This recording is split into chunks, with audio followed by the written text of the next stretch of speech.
चलो दोस्तों, मैं प्रवीण यादव आज आपके अपने परिवार और आरसी गुरुकुल पाठशाला में आपका स्वागत करता हूं।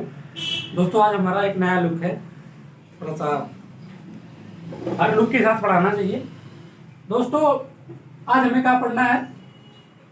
माध्यिका, मीडियन के बारे में हमको आज पूरी तरह से कंसेप्ट जो भी होगा मैं आपको सारा क्लियर करा दूंगा। एक एक बारीक बारीक को जो भी आपको इससे कंसेप्ट बनेंगे मैं उसको सारा का सारा आपको समझा दूंगा। दोस्तों, यदि ये टॉपिक समझ में आया तो चैनल को लाइक करिएगा, सब्सक्राइब करिएगा, अपने दोस्तों में शेयर करिएगा। यदि आप पहली बार आए हैं चैनल को लाइक करके सब्सक्राइब करना मत भूलिए और कमेंट में आप जरूर बताइए कि क्लास आपको कैसी लगी। हमें क्या पढ़ना है? मीडियन, माध्यिका।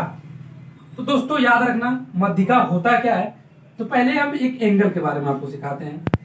ये हो गया आपका त्रिभुज, ठीक है ना?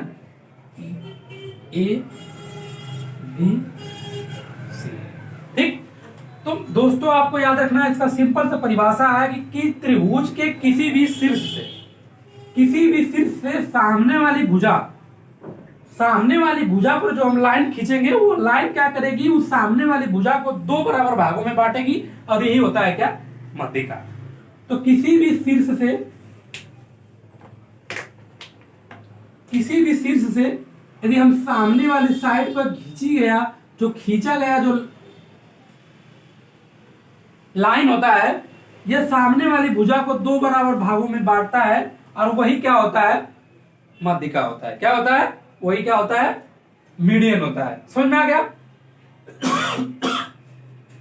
सॉरी। और साथ ही साथ ये जो माध्यिका होता है ना, वो त्रिभुज को दो बराबर भागों में डिवाइड भी करता है, बराबर भागों में। मतलब कि यहां पे हम रख देते हैं डी, तो मतलब कि ए बी डी का जितना एरिया होगा दोस्तों, उतना ही एरिया ए डी सी का होगा। याद रखिएगा।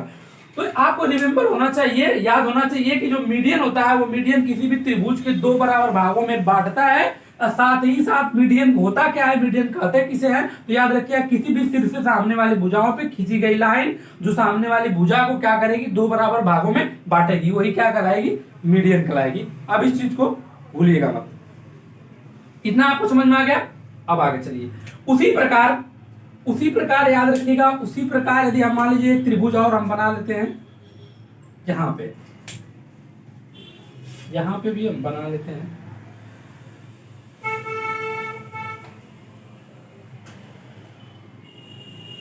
ठीक, जैसे एक त्रिभुज ये है, इसी को हम ले लेते हैं, मान लीजिए यहां पे ये, ठीक।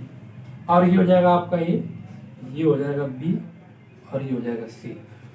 साथियों, जैसे कि मैंने आपको बताया है कि सीधा खींचा गया लाइन जो होती है किसी भी शीर्ष से सामने वाली भुजा को यदि दो बराबर भागों में बांट रही है, तो इतना याद रखिएगा कि वो मीडियन होता है, उसी को मीडियन कहा जाता है। ओके। अब यहाँ पर आपको दो त्रिभुज बराबर भागों में, दो इक्वल पार्ट में दो त्रिभुज आपको दिख रहे होंगे, ठीक। अब उसमें से एक बराबर दो के भाग में बटा है, एक बराबर दो के भाग में बटा है एरिया इनका।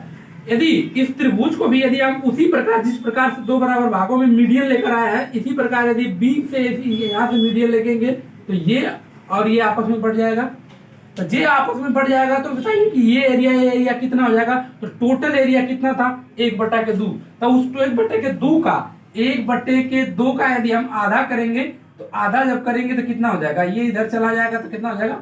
1/4। इसका मतलब कि ए भी एरिया कितना होगा? 1/4। ए भी एरिया कितना होगा? 1/4। उसी प्रकार फिर 1/4 को यदि हम मीडियन खींचेंगे तो ये दो बराबर भाग में बटेगा, तो फिर उसका एरिया क्या हो जाएगा? तो फिर 1/4 हो जाएगा। 2 से गुणा कर देंगे तो 1/8, 1/8 के रूप में। इसी तरह से आगे वो क्या करता रहेगा? बढ़ता रहेगा। समझ में आ गया? इस चीज को आपको समझ में आ गया ना? ठीक।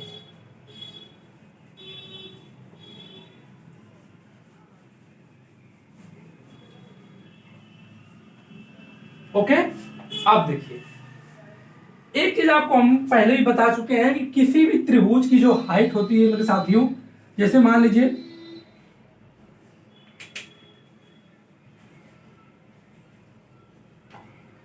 ये आपको हो गया एंगल, ठीक।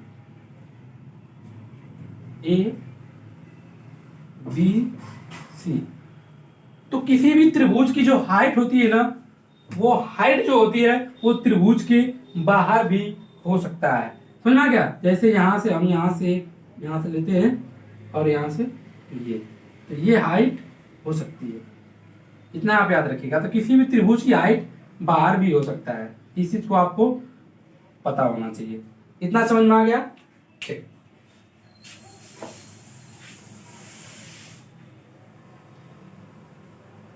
मीडियन के बारे में भी समझ में आ गया। आगे चलते हैं। चलिए देखिए, हम आपको एक त्रिभुज खींचते हैं। जैसे देखिए, ये आपका एक हो गया एंगल, ये एंगल हो गया, ठीक।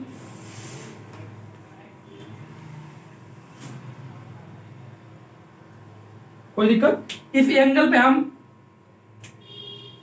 इसके साथ इसकी हाइट कितनी है, तो हाइट हम पता कर लेते हैं। ये हाइट इसकी क्या होगी?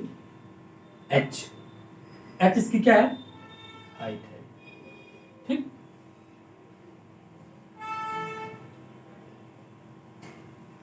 समझ में आ गया? अब हम यहां पे कोई पॉइंट रख लेते हैं और इस पॉइंट से इस शीर्ष को मिला देते हैं, और यहां पर भी कोई पॉइंट है, इसको भी मिला देते हैं, ठीक। इस पॉइंट का नाम हो जाएगा डी और इस पॉइंट का नाम हम रख देते हैं ई।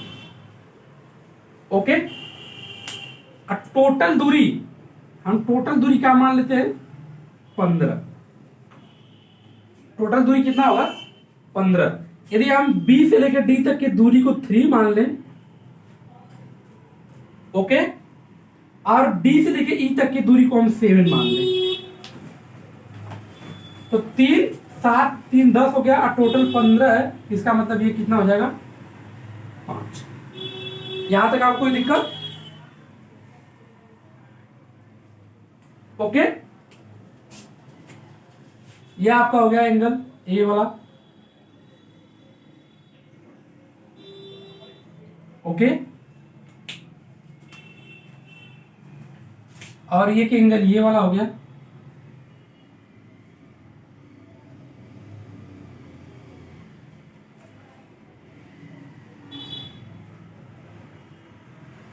ठीक।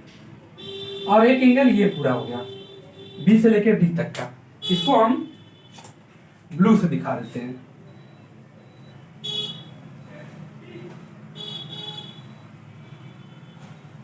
ठीक ना?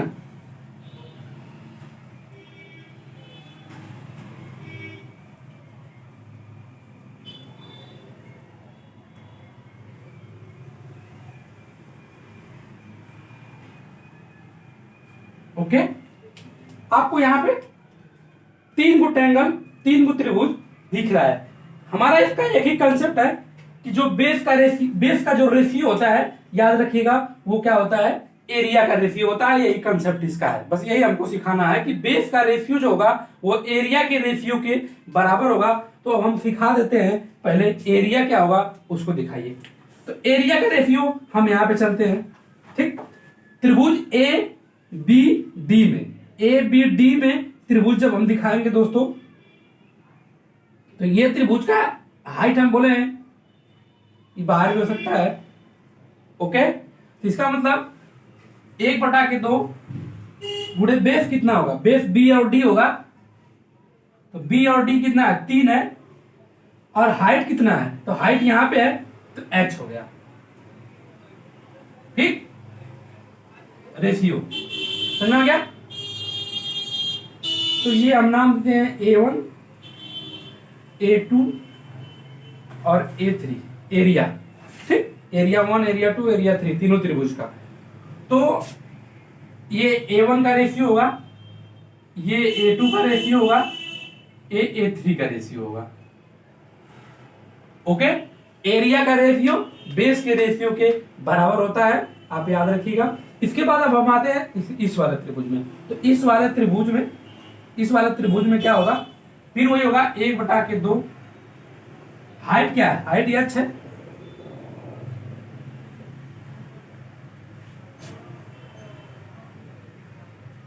अब बेस कितना है, डी से लेके ई तक का बेस क्या है, 7 है, 7, और हाइट कितना है, एच, अनुपात में इस वाले त्रिभुज पे आते हैं। इस वाले भी त्रिभुज की हाइट हम बाहर मान सकते हैं एच को, ओके, 1/2 पूरे बेस कितना होगा, बेस कितना है, ई से सी तक का बेस कितना है, 5 है, मतलब आधार, और इसके बाद हाइट कितना है, एच।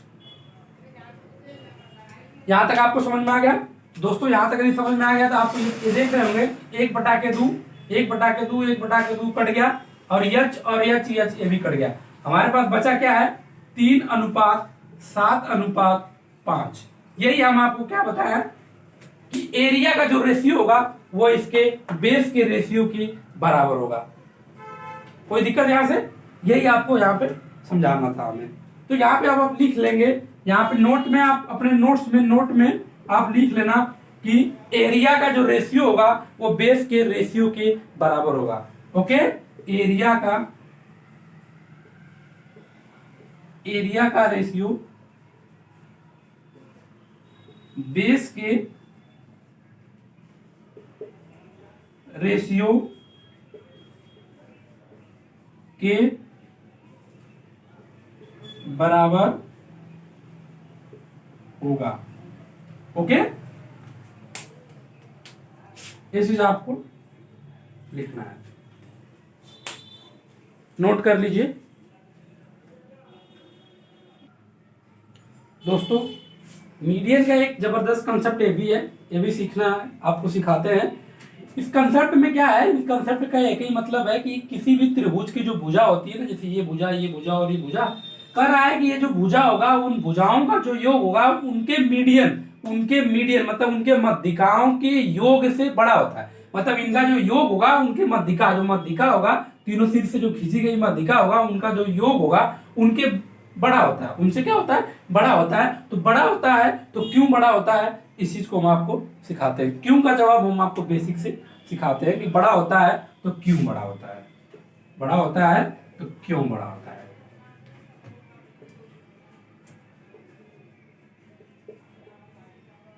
ओके, अब हम क्यों का जवाब आपको देते हैं। देखिए,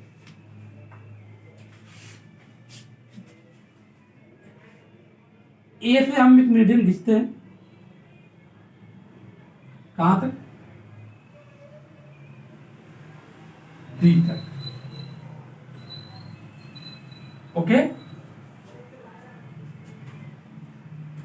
ए बी सी पी के बराबर है, याद रखिएगा, और इसी मीडियन के बराबर, याद रखिएगा आप लोग, इसी मीडियन के बराबर हम एक रेखा और खींचते हैं।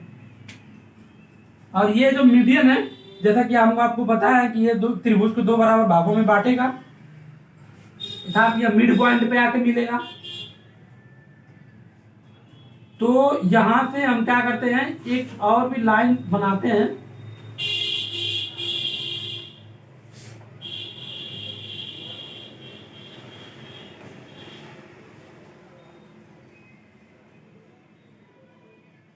ठीक। ये जो लाइन है और इस सी को मिला देते हैं कहां पे, डी पे, और यहां रहेगा आपका डी पॉइंट, ठीक, यहां पी पॉइंट। ए बी ये वाली जो है और ये आपस में बराबर है, और ये जो मीडियन है इसी मीडियन के बराबर ये है। ओके, तो आप देख रहे होंगे ए बी और ये सी पी एक पैरेलल लाइन है, ठीक। तो पैरेलल लाइन को मैंने आपको सिखाया था कि जब पैरेलल लाइन की बात हो गई और उसमें जब कोई तिर्यक रेखा खींची जाए तो ये आपस में कोण आपस में बराबर होता है, मैंने आपको सिखाया था, ठीक। उसी प्रकार क्या ये वाला एंगल जो होगा और इस एंगल के बराबर हो जाएगा, जवाब है कि हाँ। और ये भुजा त्रिभुज ए बी डी और त्रिभुज डी सी पी में ये वाली भुजा इस भुजा के बराबर है, ये वाली भुजा इस भुजा के बराबर है और ये वाली एंगल इस एंगल के बराबर है, तो क्या हम कह सकते हैं कि ये दोनों त्रिभुज सर्वांगसम होंगे।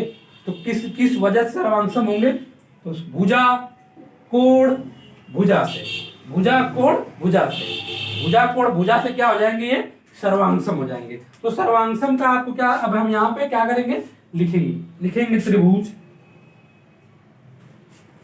ए बी डी, त्रिभुज A B D, A B D सर्वांगसम होगा किसके,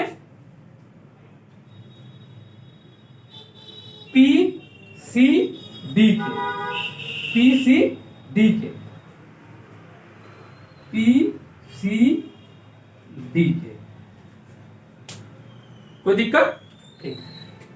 जैसा ही सर्वांगसम होगा, आप जैसा कि आपको पता है कि जो है ए बी है वह सीपी के बराबर हो जाएगा। कोई दिक्कत, ए बी सीपी के बराबर, बी डी सी डी के बराबर और ए डी पी डी के बराबर हो जाएगा। ये चीज आपको पता होना चाहिए।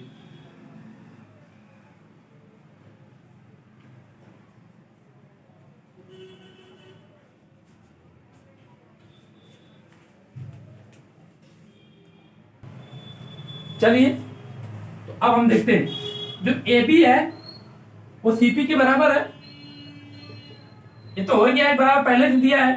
अब जो ए डी होगा, ए डी इक्वल होगा जो हाई ये वाला है ए डी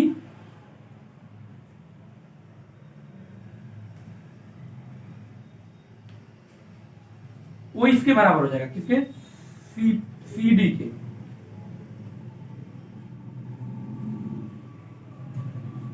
अरे सॉरी, ए और डी, तो लास्ट होगा पी और डी। ओके, उसी प्रकार बी डी इक्वल हो जाएगा किसको, सी डी के। यहां तक आपको समझ में आ गया, गुड। चलिए अब हम लिखेंगे त्रिभुज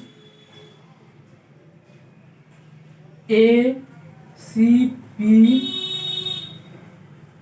में, ठीक ना, त्रिभुज ए सी पी में ए है, सी है और पी है।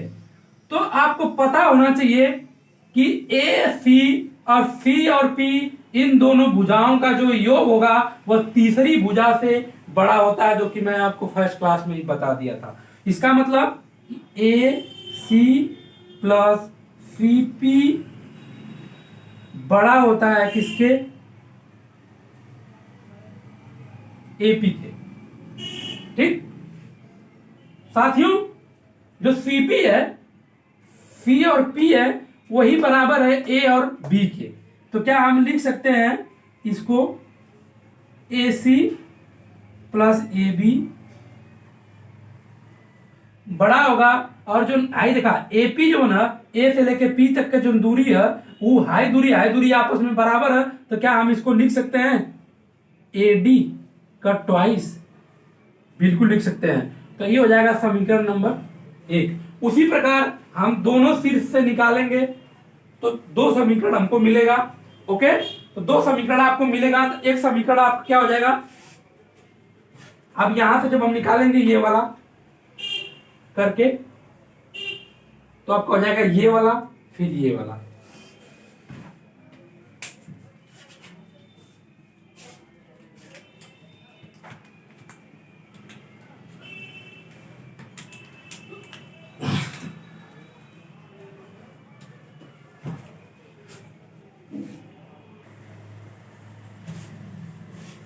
एक कंसेप्ट तो मैंने आपको सिखा दिया, बकिया 2 जो है, 2 आपको 2 मीडियन वाला जो होगा उसको आप घर पे कोशिश करिएगा। नहीं समझ में आएगा तो आप हमें कमेंट में बताइएगा, मैं फिर से मैं उसको उन लोगों को उसको भी मैं आपको सिखा दूंगा। कुछ करना नहीं है, जिस प्रकार से आप इसको किए उसी प्रकार से इसको करना। बस बी से लेके आप यहाँ पे मीडियन खींचना, और इस मीडियन को बराबर हम यहाँ तक आगे बढ़ाएंगे और उसको क्या करेंगे, मिला देंगे।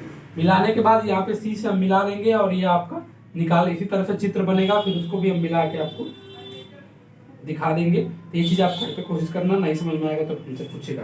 दूसरा समीकरण है कि बी ए मतलब ये वाली साइड, और बी सी क्या होगा, बी सी मतलब ये वाली साइड, इन दोनों का योग वो बी ई, मतलब बी और ई जो है, ये वाली जो है बी ई का जो मीडियन होगा, या मीडियन के ट्वाइस के बराबर हो जाएगा। इसका हम जो बताया थे ये वाला, ठीक। इसके बाद ये हो जाएगा सी बी क्या है, सी बी आपका यहाँ से लेके सी और बी, यहाँ से ये वाली भुजा है, इसके बाद ए सी वाली ये भुजा है। तो इन दोनों भुजाओं का जो योग होगा बड़ा होगा वो इसके मीडियन से, मतलब कि सी से लेके एफ तक का जो हम मीडियन खींचेंगे तो उसके क्या हो जाएगा, उनके ट्वाइस, मतलब उनके 2 गुने के बराबर हो जाएगा। समीकरण नंबर 3 हो जाएगा। इनको हम जोड़ देंगे तो 2AB 2BC 2CA हो जाएगा, इधर 2AD 2BE और 2CF हो जाएगा। तो इस 2 से 2 खत्म हो जाएगा, तो यहाँ पे हो जाएगा AB BC और CA, जो कि ये भुजा है, और AD BE CF एक ये मीडियन है, मध्यिका है। तो हमने आपको बताया था कि भुजाओं का योग और ये मीडियन के योग से बड़ा होता है, जो कि आपको प्रूव हो गया। क्यों बड़ा होता है मैंने आपको बता दिया। इसको अच्छे से आप नोट्स बना लीजिए और रिवीजन के लिए 1-2 बार, और अच्छे समझ में आ जाएगा। यहाँ से 2 से 2 हमारा क्या हो जाएगा, कट जाएगा, ठीक।